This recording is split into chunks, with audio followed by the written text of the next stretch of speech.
Assalamualaikum warahmatullahi wabarakatuh. Jumpa kembali dengan saya pada bincang-bincang. Pada kali ini saya akan bincang-bincang tentang kecil itu indah. Saya akan mulai dari buku. Bahwa pada tahun 1973, ekonom Inggris kelahiran Jerman bernama F. Schumacher menerbitkan buku yang berjudul Small is Beautiful dan telah diterbitkan dalam bahasa Indonesia pada tahun 1979 dengan judul Kecil itu Indah. Small is Beautiful digunakan untuk memperjuangkan teknologi kecil dan tepat guna yang diyakini dapat lebih memberdayakan masyarakat sebagai lawan dari frasa lebih besar, lebih baik.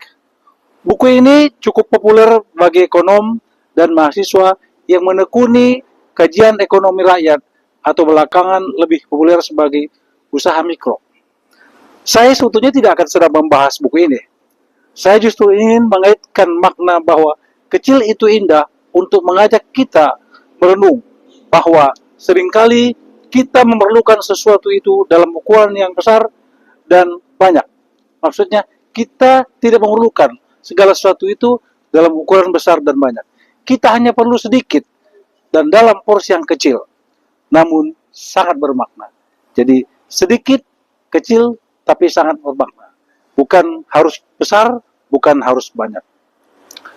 Menyadari seperlunya sedikit dan kecil, mengajarkan kita bahwa kita tidak boleh serakah, tidak boleh tamak, dan tidak boleh rakus.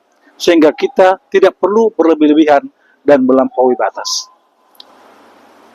Sadarkah kita bahwa kopi akan terasa nikmat kalau kita hanya meminum secangkir? Itu pun minumnya biasanya diseruput sedikit-sedikit.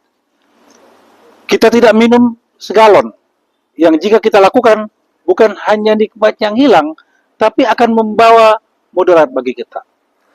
Sadarkah kita kalau kita memesan bakso atau mie ayam, itu juga terasa lezatnya kalau digunakan dan disuguhkan hanya semangkok. Akan lain ceritanya dan lain rasanya kalau kepada kita disuguhi sebaskom, yang ada adalah hilang selera untuk menikmatinya.